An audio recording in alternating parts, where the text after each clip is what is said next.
Hey, this is Al from Transformational Gaming. Appreciate you coming back. Appreciate you coming to the channel.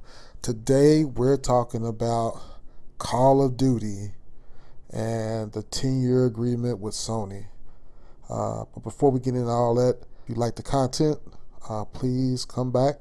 I had an original take to this, so this is take two. And a lot of that is because of some of the stuff that Tom Warren came out with. I guess the one was the tweet Tom Warren did, and the other one was the actual interview they did with Digital Foundry. I'm not going to go over that Digital Foundry interview. I'm still going to highlight some of the stuff that I want to talk about, but if you guys want to know, yes, that interview's out there with Tom Warren if you're interested at all. So let's get into what we're talking about. We're talking about Microsoft's agreement with Sony, and I guess with Nintendo as well, but specifically Sony, for a 10-year agreement to have Call of Duty to come to the PlayStation. Now, the first thing I want to bring up is the fact that I'm not sure how popular Call of Duty is. I know that it has been reported, which I did not know when I made my first take on this, but after reading and kind of watching Digital Foundry, I did not know that Sony made like 1.5 billion globally off of Call of Duty. I did not know that. And so what my initial argument was, well, Sony wouldn't really care about the fact that there's a 10-year deal and that Microsoft is proposing this deal. And I didn't necessarily know, is it something that Sony made with Microsoft or something that the CMAs and the FTC and the judge, because there's a lot of side deals is from what I'm hearing. And so I didn't know if that was a proponent of the deal, the side deals that's being made, and one of them was that, hey, look, you got to make this deal with Sony. They mentioned it on Digital Foundry that, hey, look, you got to make this deal with NVIDIA, because initially they did support the sale and the buy-in and the merger of Microsoft and Activision, but when one of these side deals was executed, that's when their approval for that type of deal to come about. So I'm thinking that the same thing is happening with Sony, is that they've kind of been forced to make a 10-year deal. So my initial thought on it was that, you know, Sony is not necessarily looking for that 10-year deal. They are more concerned about the quality and the specific to their console, the quality and the graphics quality and the Digital Foundry comparisons and things like that, which in my mind, I still hold to that.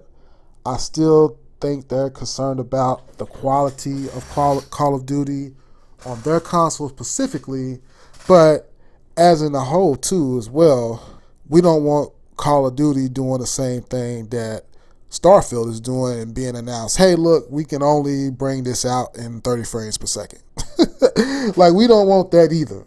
So that's kind of where my thoughts on the 10-year deal, and I still hold to that because, listen, Microsoft don't care about revenue from Activision.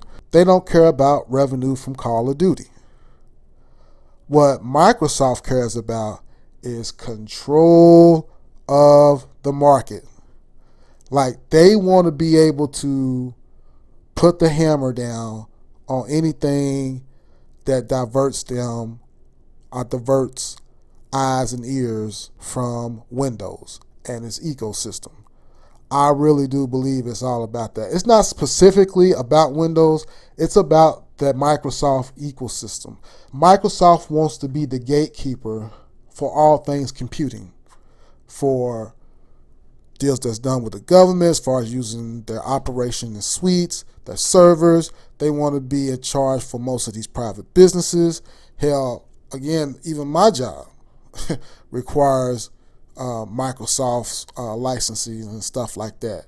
So wherever you work at probably has the same situation. Even if you are a bagger at Kroger's, I guarantee you that all of your record and bookkeeping is done with some type of Microsoft product, some type of Microsoft software. And that's what Microsoft is wanting to do. They want to be the gatekeepers for all things computing. And video games are one of those situations that Microsoft wants to be in control of. So it's very, very important to realize that Microsoft doesn't have to have gaming a part of any of their revenue. Like, they don't have to have gaming a part of any of that. Microsoft can continue to dump money, billions and billions of dollars into gaming, and it like takes no sweat from them. So again, Microsoft coming out with Starfield or coming out with Senua's Sacrifice or Senua's Saga, none of that stuff really float Microsoft's boat. They're into backwards compatible gaming. They're into taking advantage of games that's already out. So they won't have to worry about dumping money into building the IP who may not succeed. So Microsoft in that situation is holding gaming back. And I've been saying that since I started this channel. They're trying to hold gaming back. If they can lessen the graphics, if they can lessen the innovation, Microsoft has succeeded. And that's why you see Microsoft champion this backwards compatibility and all this other stuff, because they don't care about making new games. The only reason why they stopped the backwards compatibility program was so they can go out here and buy these other companies. And when since buying a company became the most important thing to a game company. It's never been that way. Think about since you've came up in the 80s or 90s, whenever you came up, even in the 2000s, when did we care about a video game company merging with another video game company? It wasn't until Microsoft entered into gaming that people like Phil Spencer was hard in, where gaming became second fiddle. Because it's not about gaming anymore. It's about control. And that's what this 10-year contract is all about. Really, do you think Microsoft needs to come out with a Call of Duty in the space of 10 years after this contract is signed? Microsoft can go literally 10 years without releasing Call of Duty and won't miss a beat. And I'm serious about that. So for example, yesterday was Microsoft's biggest growth ever. And they didn't come out with no games yesterday. They didn't even merge with Activision, which was their deadline to merge, was yesterday. And they got that straightened out with another deal that they got. So that's why I haven't necessarily been reporting on all Phil Spencer's gaslighting and all that other stuff, because the reality of the matter is that Microsoft does not have to release video games in order to make money. But guess who does? Sony needs to do that. In order for Sony to be viable as a company, they have to release games. And so this 10-year deal, I'm pretty sure Sony was looking at it like, dude, we don't even care about this deal. Because we know if these games come out, they're going to be one or two or both type of scenario. They're going to have less quality, or they're not going to be released at all, or maybe released once. Because it certainly isn't money that Microsoft is looking for. I mean, they're buying Activision. Let me tell y'all something about Activision. Activision is not worth $70 billion. I don't give a damn about how many Call of Duties they sold. Because $70 billion is a lot of money. Especially when you get these companies who've made higher quality games and they're only worth $3 or $4 billion. But Activision, $100 billion? No.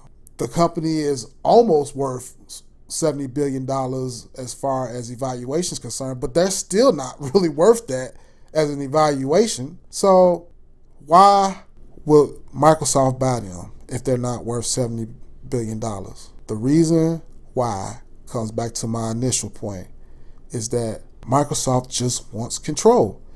And, I'm not sure how much of the gaming industry revenue or profit Activision is, but they're a significant portion. I mean, Call of Duty, Overwatch, World of Warcraft, Candy Crush, those are big IPs. And trust me, Final Fantasy ain't selling like that.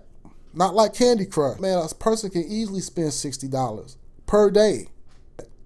Sony is not flattered by having a 10-year agreement because they know what I know. And that's why you seen Jim Ryan making all those crazy, what seems to be crazy, but if you think about it, they're perfectly rational demands as far as wanting some Bethesda stuff, wanting controlling interest in Call of Duty and all this other stuff.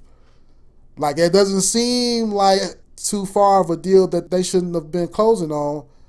Why? Because just signing a blanket 10-year deal with Sony doesn't guarantee that Microsoft is going to release a Call of Duty every year. It just doesn't. So that's kind of my thoughts on it. Let me know what y'all think about it in the comment section. I'm very eager to learn and figure out what you guys think. This is Al for Transformational Gaming, and may the truth set you free. Later.